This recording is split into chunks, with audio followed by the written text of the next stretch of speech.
You wouldn't imagine how an ordinary afternoon could quietly shift the ground beneath your feet.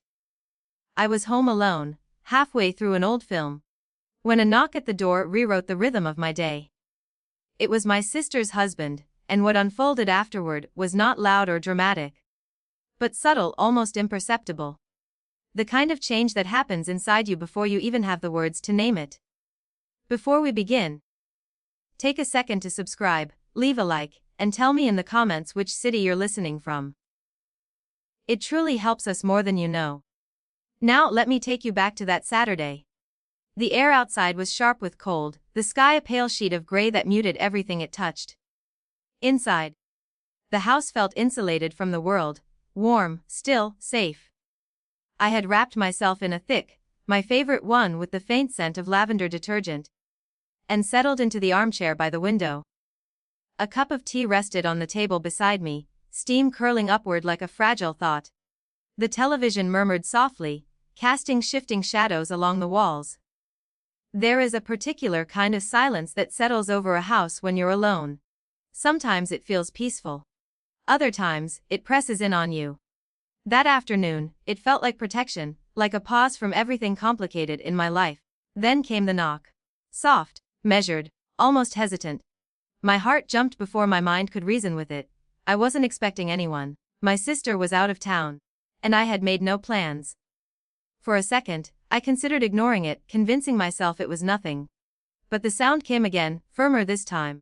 I muted the television. The sudden silence felt louder than the movie had been. As I rose and walked toward the door, an unexplainable tension tightened in my chest. It wasn't fear exactly, more like anticipation. When I opened it, there he stood. Richard, my sister's husband. He looked slightly flushed from the cold, his coat collar turned up against the wind. His expression carried that familiar gentleness, the one that always made him seem approachable, steady. Safe.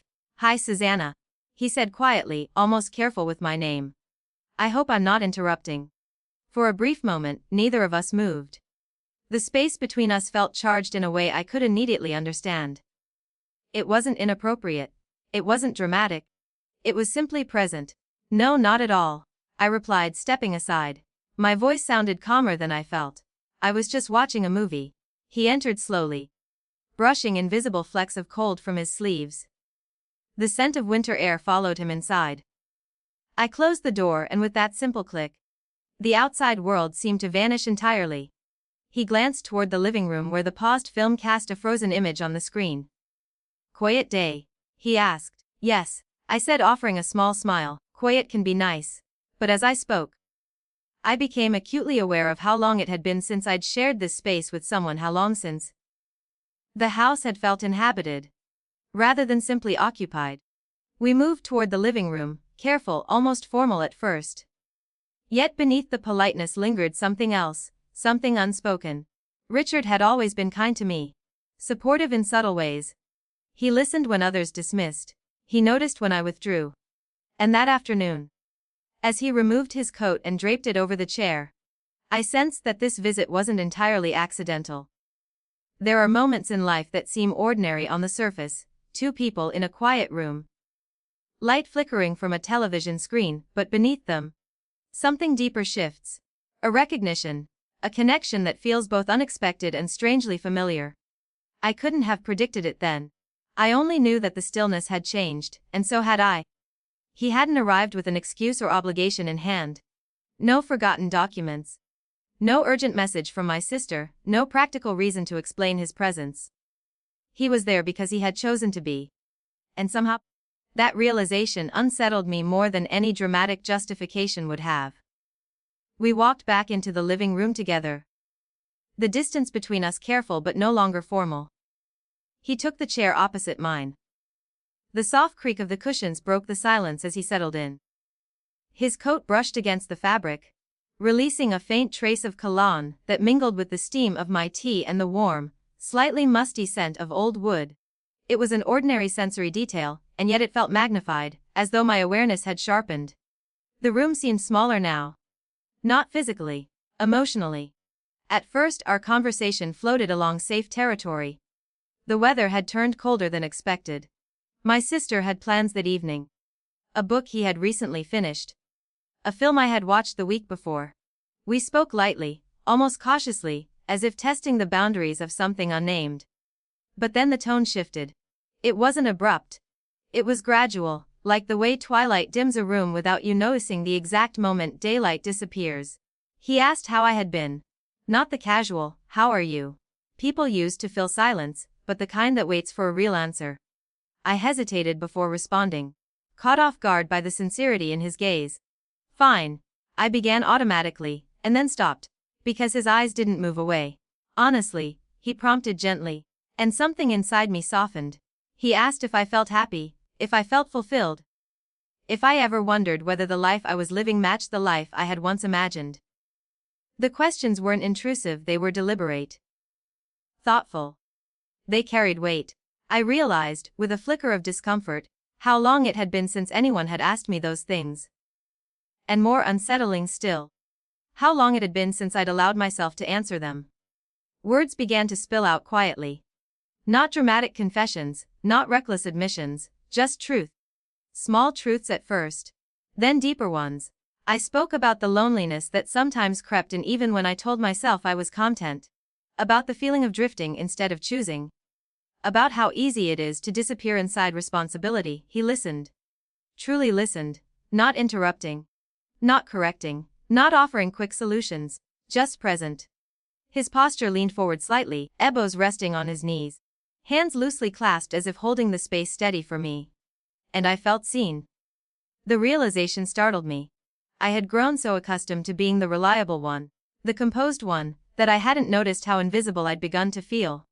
"You know," he said quietly after a pause, his voice lower now, steadier. "I've always admired you, Susanna." The statement hung in the air between us.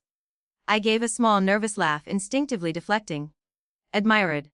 I think that's a bit much. I'm just managing." He shook his head slightly, his expression unwavering. "No, it's more than that. The way you carry yourself. The way you show up for everyone else. There's a strength in you that people take for granted. And a kindness that often goes unnoticed." His words didn't feel rehearsed, they felt observed. That was the difference. It wasn't flirtation, not in the shallow, careless sense. There was no wink, no playful undertone. It was something quieter, more dangerous, recognition, and recognition has a way of slipping past defenses. For a moment, I couldn't look at him. Because being acknowledged so precisely felt almost intimate, more intimate than touch. It stirred something I hadn't realized was dormant. The desire to be understood without having to explain myself. When I finally met his eyes again, the room felt altered. The distance between our chairs seemed symbolic rather than real. The air carried a subtle tension, not inappropriate, not spoken, but undeniably present. In that fragile space, I became aware of a truth I didn't want to examine too closely. Sometimes the deepest connections don't begin with grand gestures. They begin with someone noticing you. For years, I had lived quietly at the edges of other people's stories, dependable, present, but rarely centered. I had convinced myself that being in the background was enough. That visibility was overrated. That fulfillment could be found in simply supporting everyone else. And then Richard had looked at me, not past me, not through me, but at me. Truly noticing. Time dissolved while we sat there. The light outside shifted from gray to dim gold without my awareness. The tea beside me had long gone cold. Yet inside, there was a strange duality. A calm that settled over me like a soft blanket, and beneath it, a current of exhilaration that made my pulse hum. When he finally stood to leave, the movement startled me, as though I had forgotten the world still moved forward. At the doorway, he paused. There was a quiet in that pause, intentional, almost fragile. He looked back at me, his expression thoughtful, searching. Then he smiled. "I'll be back," he said. The words were simple, casual on the surface. But they carried a weight that lingered after the door closed behind him. I remained seated long after the sound of his footsteps faded. The house returned to silence, yet it was no longer the same silence. Something invisible had shifted, not in the walls or furniture, but within me. The air felt charged with possibility. Life has a peculiar way of surprising you when you least expect it. At 78, I had believed the era of unexpected awakenings was behind me. I thought I understood the boundaries of my days, their rhythm, their predictability. But that afternoon had unsettled that certainty. For the first time in years, the ordinary seemed capable of holding something extraordinary. Still, as evening settled in, a quieter emotion crept beneath the excitement. Unease. I stayed on the couch, staring at the blank television screen, replaying every detail. The way his voice had softened. The way he had leaned forward, fully attentive. The warmth in his eyes when he spoke my name. It hadn't been crude. Not inappropriate. There had been no overt crossing of lines. And yet something intimate had passed between us. It wasn't guilt exactly. Not shame, those emotions are sharp, definable. This was subtler, a whisper at the edge of consciousness. A reminder that awareness itself can alter a relationship, even if nothing tangible has changed. He had seen me. And I had allowed myself to see him too. The following morning, the house felt unfamiliar, as though it had shifted a few inches to the left overnight. I moved through the kitchen slowly, aware of each sound, the click of the kettle, the faint creak of the floorboards, the hum of the refrigerator. Every noise made my heart lift in brief anticipation. Ridiculous, I told myself. And yet I found my eyes drifting toward the hallway, half expecting his figure to appear there. I checked the clock more often than necessary. I listened for the echo of footsteps that weren't there. The anticipation unsettled me most of all. Because Richard was my sister's husband. A man woven into the fabric of our family life. A man I had known for years without ever questioning the boundaries between us. Those lines had always been clear, solid, unquestioned. But now awareness had blurred them. Nothing had happened. And yet everything felt different. I tried to reason with myself. He had offered kindness. Conversation. Recognition, that was all. Was it so wrong to feel grateful for being noticed? Still, beneath the logic, another truth pulsed quietly.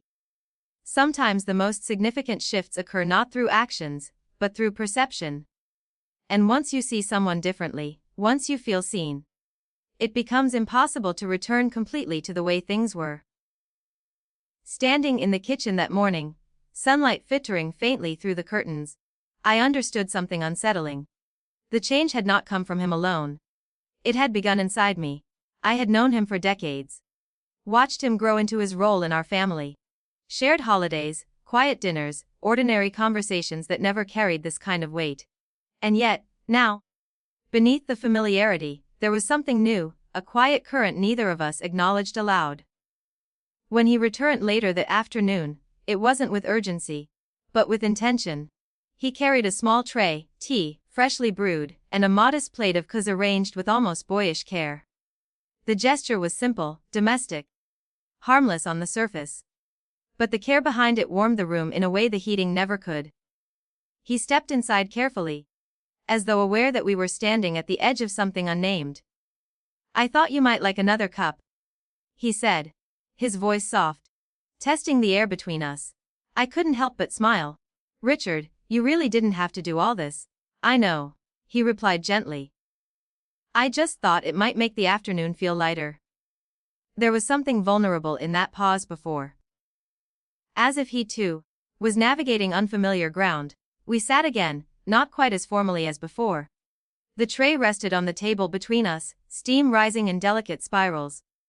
Outside, the winter wind brushed against the windows, a steady murmur that made the house feel insulated from the world.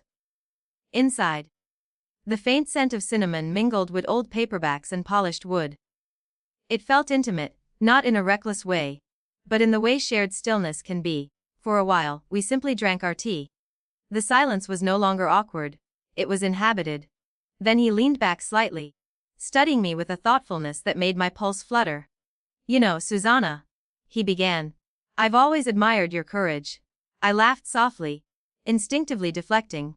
"Courage? I'm not sure I'd call it that."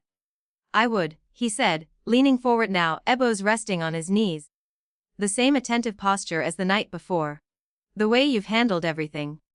Your family. Yourself. You carry more than people realize." His tone wasn't exaggerated. It was steady. "Certain." Heat rose to my cheeks. "I just do what needs to be done." "That's exactly it," he replied quietly. "Not everyone does." The room seemed to shrink again, not physically but emotionally. His words weren't flirtatious, they weren't careless. They were observant. And that made them powerful. For so long I had felt like background scenery in my own life, reliable, steady, but rarely examined. And here he was, noticing details I had stopped noticing about myself. The steadiness. The patience. The quiet endurance. It startled me how deeply I needed to hear it. We began talking again, the conversation unfolding without structure or pretense. Stories from our youth surfaced, awkward teenage dreams. Long-forgotten ambitions, the strange turns life had taken. We spoke of family gatherings, of laughter echoing in kitchens.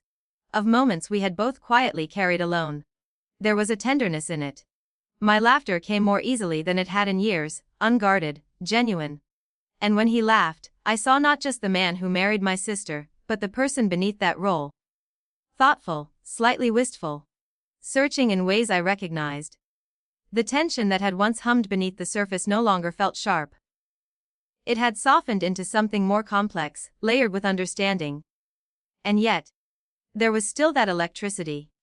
As the afternoon light shifted, casting the room in muted golds and fading oranges, a hush settled over us again.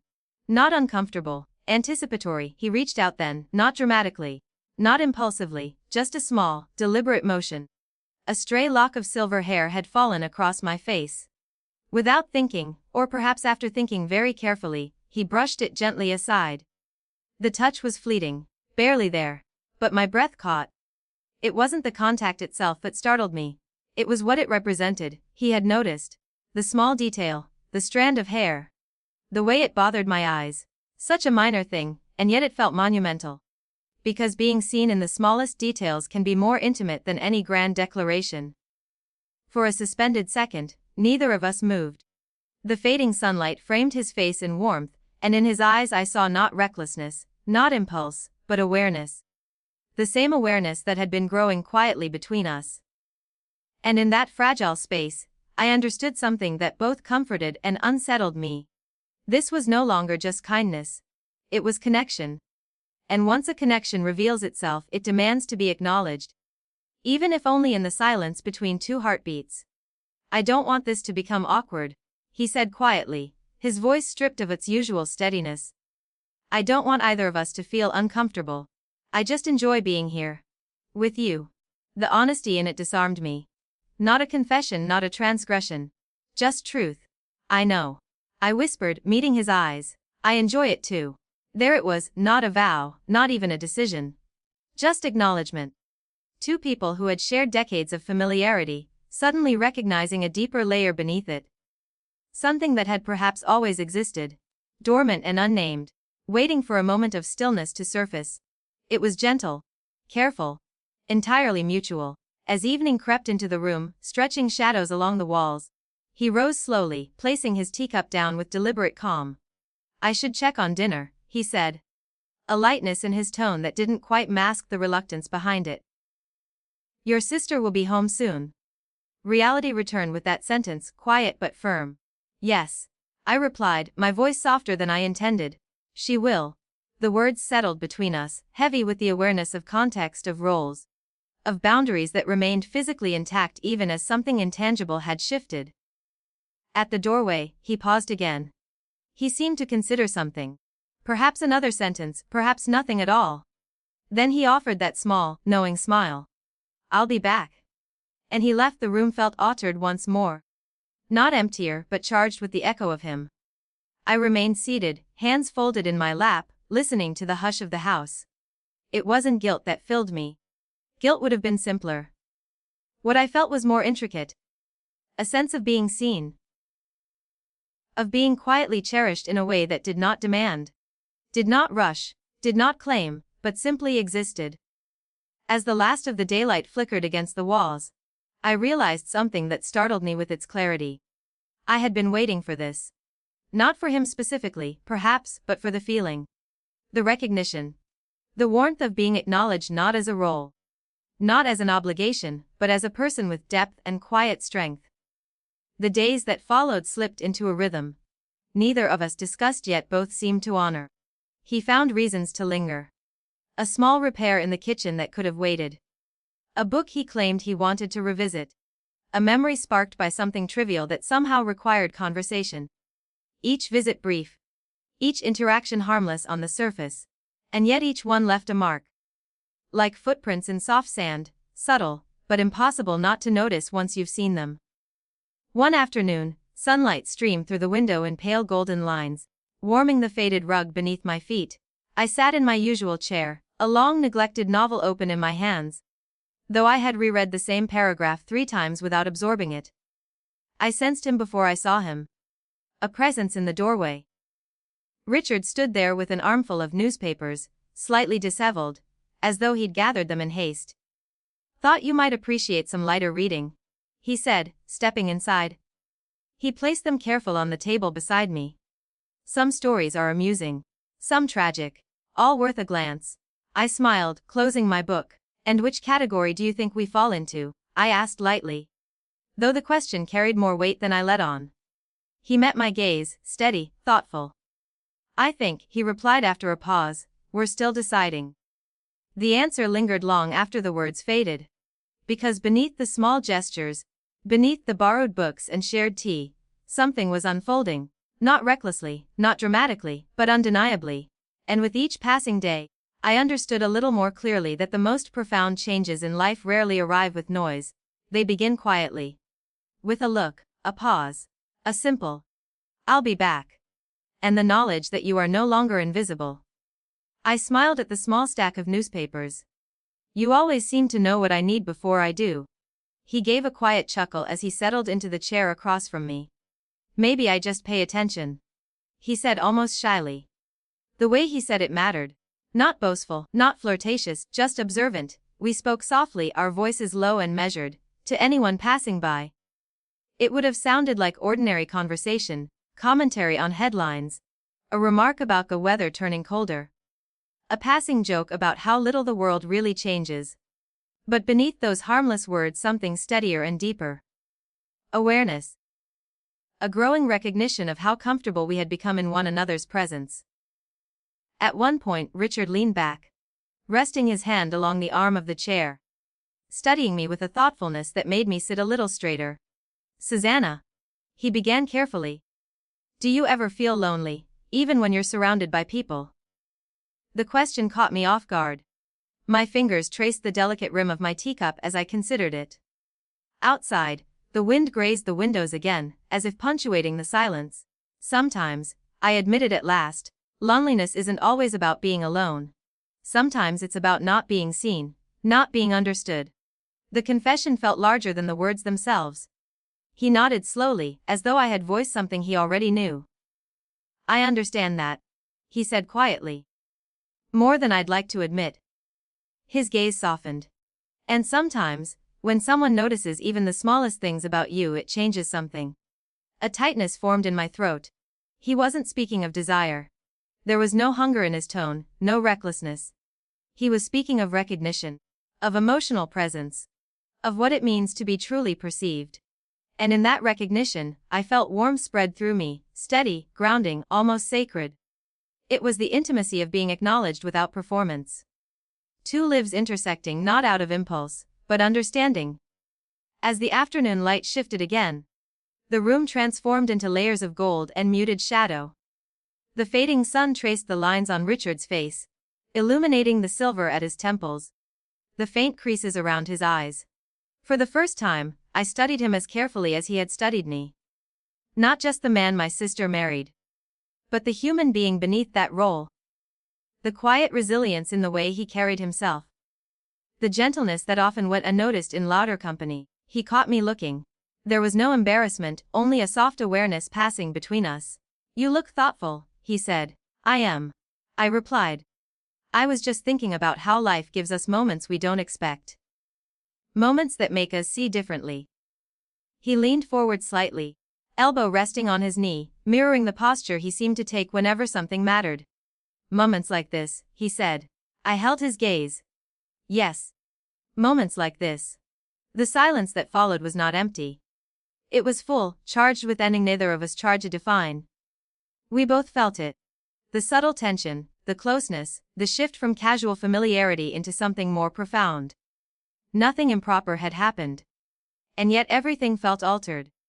Later, as the light dimmed further, he stood to help me straighten a few scattered books on the shelf. It was a simple task, almost unnecessary. But we moved around each other carefully, aware of proximity in a way we hadn't been before. Then, as I reached for a novel at the same moment he did, our hands brushed.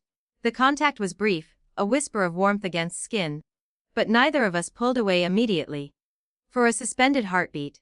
The world narrowed to that single point of touch. It wasn't dramatic. It wasn't bold. It was awareness crystallized into sensation. When our hands finally parted, we exchanged a look, steady, searching, and unmistakably conscious of what had just passed between us. Still, no words crossed the line. Because whatever this was, this fragile, growing connection, it did not thrive on impulse. It thrived on restraint. And in that restraint lay its power. The touch had been accidental. Fleeting, barely a brush of our hands, yet it left a ripple that lingered long after. Neither of us recoiled, neither spoke. There was only that quiet acknowledgement, a subtle understanding that something between us had deepened. A bridge of trust, of careful attention, had been laid without ceremony, yet it felt substantial. As evening approached and the familiar hum of the house was punctuated by my sister's expected arrival, Richard stood at the doorway. He paused, looking back at me with a warmth that settled comfortably in the chest. "Thank you for today," he said softly, his tone carrying sincerity that wasn't performative. "I enjoyed this more than I can say." "Me too," I whispered, feeling the same quiet glow. He offered a small, intimate smile, the kind that lingers in memory, and then he was gone. The door clicked softly behind him, and the house resumed its rhythm. Yet the air itself seemed altered. He had left traces of himself, a warmth in the silence, a shift in the atmosphere. Lighter somehow, yet heavier with unspoken understanding. I lingered by the window long after, watching the last pale rays of sunlight surrender to twilight.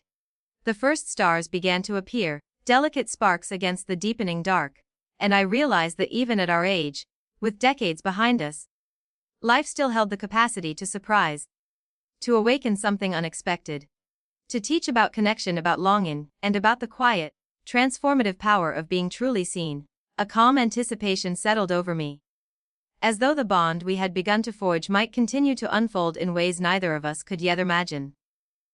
The following days moved gently, deliberately, with no rush, no expectation, only the quiet awareness of something rare growing between us. Each visit, each shared conversation, each fleeting smile added weightless yet enduring strength to that fragile bridge, a warmth I hadn't known I'd been missing. One afternoon, the house bathed in the soft golden light of late winter. I was in the kitchen preparing a small pot of tea.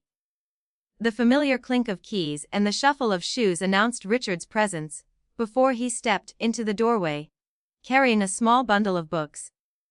"I thought you might like these," he said, placing them gently on the table. "Some stories I've enjoyed over the years. Maybe they'll give you a moment's pleasure too."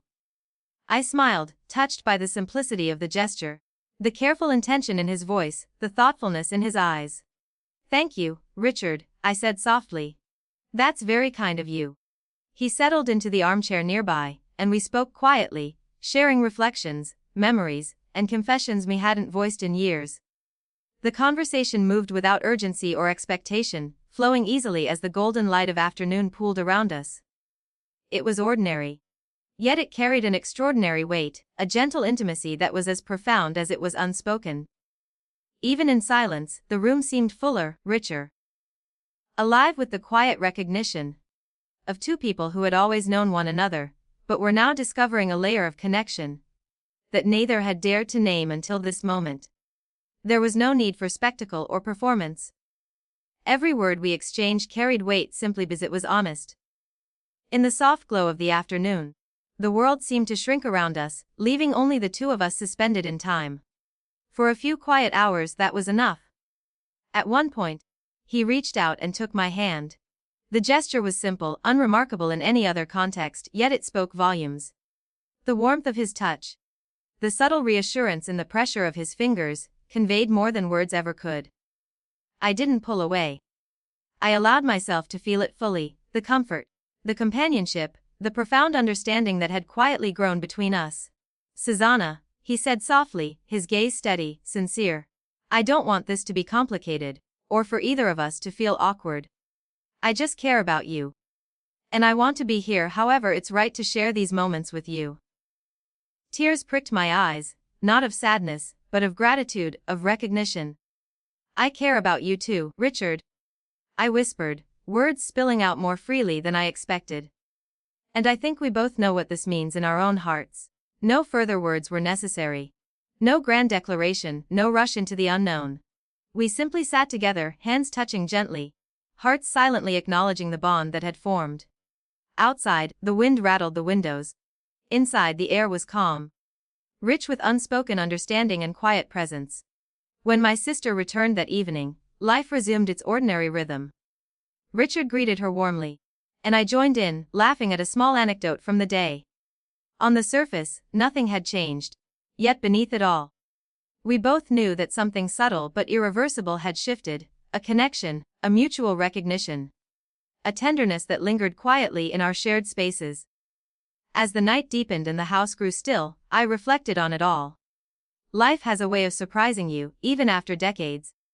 It reminded me that emotional intimacy, connection, and understanding are not bound by age.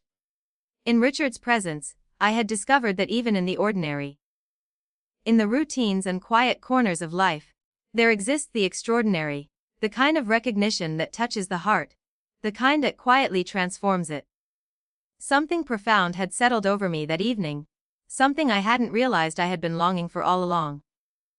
It wasn't about grandeur, nor about attention or admiration in any conventional sense. It was far subtler, the quiet power of being truly seen. To be noticed in the small, almost invisible ways that make up the fabric of a person's life. To be recognized, appreciated, understood, and allowed to exist fully without pretense or expectation.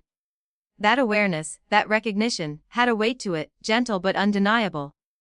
And it had touched me more deeply than I would have imagined possible. I closed my eyes and let the memory of Richard's presence wash over me again. The light of the late afternoon had fallen in gentle slants across the room, casting soft shadows that seemed almost sacred, wrapping the ordinary furniture, the worn armchairs, and the scattered books in a quiet intimacy. I could still feel the warmth of his hand in mine, the subtle reassurance in that accidental touch, the steady attentiveness in his gaze. Those moments had been small, almost mundane. A hand brushed over a stray lock of hair, a carefully placed teacup, a thoughtful remark, a book or a memory, yet together, they had created something entirely extraordinary. The realization that life could still offer such moments, even at 78, was startling. I had carried decades of routine, of predictability, of expectations that life at this stage should be quiet, settled, and without surprises. And yet here was proof to the contrary, that tenderness, connection, and profound emotional presence were not bound by age. That they could appear unannounced, slip into your world quietly, and shift the entire landscape of your heart without warning. I felt a quiet peace settle over me as I reflected on the day. Not a dramatic peace, not one that demanded celebration or acknowledgement, simply a soft, steady warmth in my chest. It was enough to sit in that feeling, to let it unfold without rushing, without forcing it into words, without trying to measure against any else I had known. The gentle knowledge that someone whose life intersected with mine only by chance, circumstance, and choice, had seen me, truly seen me. It felt like a gift.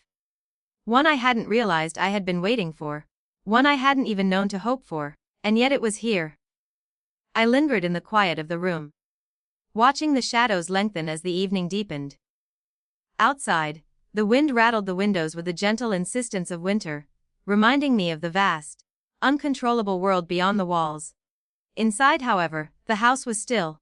Every creak of the floorboards, every subtle shift of the furniture seemed magnified in its intimacy. I could feel the echo of Richard's presence in the air, as if he had left traces not just of himself but of the moments we had shared. And then, when I finally lay down to rest, I realized how fully the day had changed me. The contentment wasn't loud or dramatic, it didn't need to be. It was the still, enduring satisfaction of knowing that I was seen, appreciated, and quietly celebrated in a way that went beyond words. There was no urgency, no expectation. There was only the profound gratitude of recognition and the anticipation of possibility. Even the ordinary details of life, the small, seemingly trivial actions, had taken on a new significance. Richard's visits, the quiet conversations, the gestures of care, placing a teacup beside me, choosing a book he thought I would enjoy, pausing in the doorway with a soft smile, each one was a thread weaving a tapestry of emotional intimacy. These were acts that might seem small to anyone else, but to me, they carried the weight of connection, of understanding, and of human attention that I had long gone without.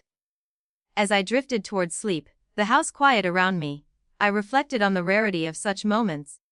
Life had a way of moving swiftly, even after decades of experience, but still it could pause unexpectedly and offer something entirely new. Even in the waning years of life, it could awaken awareness, joy, and subtle wonder. The capacity to feel deeply, to connect meaningfully, to recognize and be recognized, these were treasures that no age, no routine, no familiarity could diminish.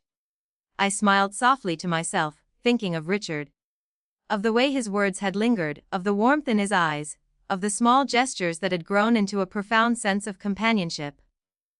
I realized, with a clarity that startled me, that connection like this didn't need fanfare. It didn't need declarations, promises, or defined labels. It simply existed, quietly, fully, and it was enough. For the first time in years, I felt entirely seen. Truly stood. Appreciated, celebrated, not in the loud, public sense, but in the private, subtle ways that mattered more than anything else. And in that quiet, reflective moment, I knew that even at 78, life could still surprise, still awaken, still offer moments of emotional clarity that were rare, precious, and deeply cherished. The world was vast, unpredictable, and often beyond control. But within the soft warmth of companionship, within the shared recognition of another soul, I had found something permanent, something deeply fulfilling, and something I would carry long after the day had ended. And as sleep finally claimed me, I rested with the knowledge that tenderness, intimacy, and connection could emerge at any stage of life, and that being truly seen, the gift of recognition, was perhaps the greatest awakening of all.